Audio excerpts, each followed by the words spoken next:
à quelques jours de l'ordination, je suis un petit peu stressé parce qu'il faut toujours penser à tout. Et en même temps, je suis confiant parce que ce processus de formation a mis du temps, mais il semblerait que je sois arrivé à une étape où quelque chose en moi a mûri, qui fait que je fais confiance et puis le Seigneur fera le reste.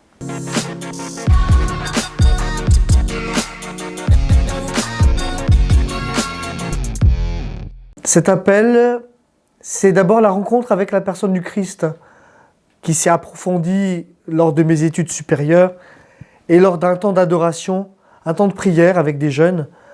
J'ai vécu un moment particulier et j'en ai parlé avec mon curé qui m'a posé une question qui sera décisive. N'as-tu jamais pensé à être prêtre ? Je pense que la première étape, c'est la rencontre avec le monde étudiant, surtout en Moselle, avec des jeunes qui sont un peu loin de la foi. Et puis il y a eu le groupe Théophile avec les 4 week-ends, la propédeutique qui dure 1 an à Nancy. Et puis lorsque je suis entré au séminaire, les autres grandes étapes, ça a été les stages en paroisse, ainsi que l'aumônerie d'hôpital et la rencontre avec les personnes prostituées. Ça a été l'occasion pour moi de rencontrer une autre culture, de me confronter à une autre manière de fonctionner. Et donc l'église en Moselle ne fonctionne pas de la même manière que l'église à Madagascar. L'une des plus grosses différences, je trouve, c'est déjà le nombre de participants. À Madagascar, en semaine, la messe, il y a 200 personnes, des jeunes, des moins jeunes, et c'est très chantant. Ici, en Moselle, on est beaucoup plus sobre. J'ai un regard plein d'espérance par rapport à l'église que je vais servir, parce que je pense qu'il y a des réalités que je ne connais pas encore. Et comme diacre, ce sera l'occasion pour moi d'approfondir encore un peu plus le ministère ou la mission qui m'a été confiée lorsque j'étais séminariste stagiaire. J'avais commencé déjà à voir quelques malades, à visiter quelques malades lorsque j'étais séminariste. Et là, comme diacre, ce sera l'occasion de vivre encore plus intensément ce ministère auprès des malades. Peut-être que l'évêque m'enverra dans un hôpital.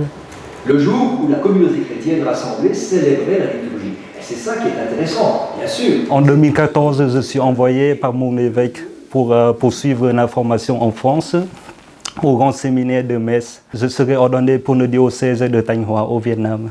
Je suis très paisible et aussi confiant parce que j'ai déjà préparé cette étape au début de l'année d'études. Donc voilà, je donnais le meilleur de moi-même pour pouvoir préparer spirituellement à cette étape importante.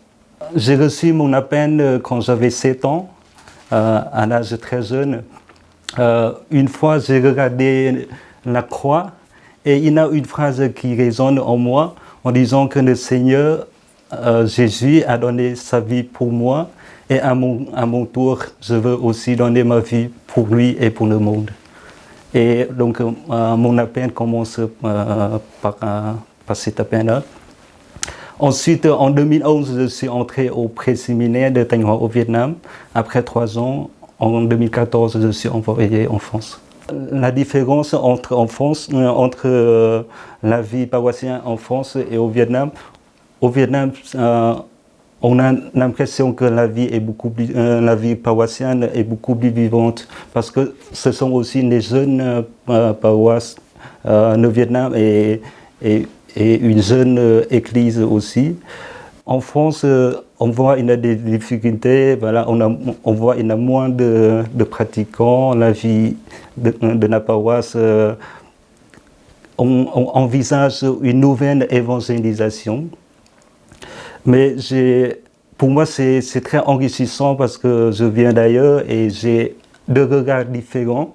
Mon année diaconale aura lieu à Metz, dans une paroisse en Moselle. Et pour moi, c'est tout à fait une nouvelle découverte parce que voilà, je n'ai pas expérimenté au Vietnam. Et je pense que ça va m'apporter beaucoup de richesse pour mon ministère.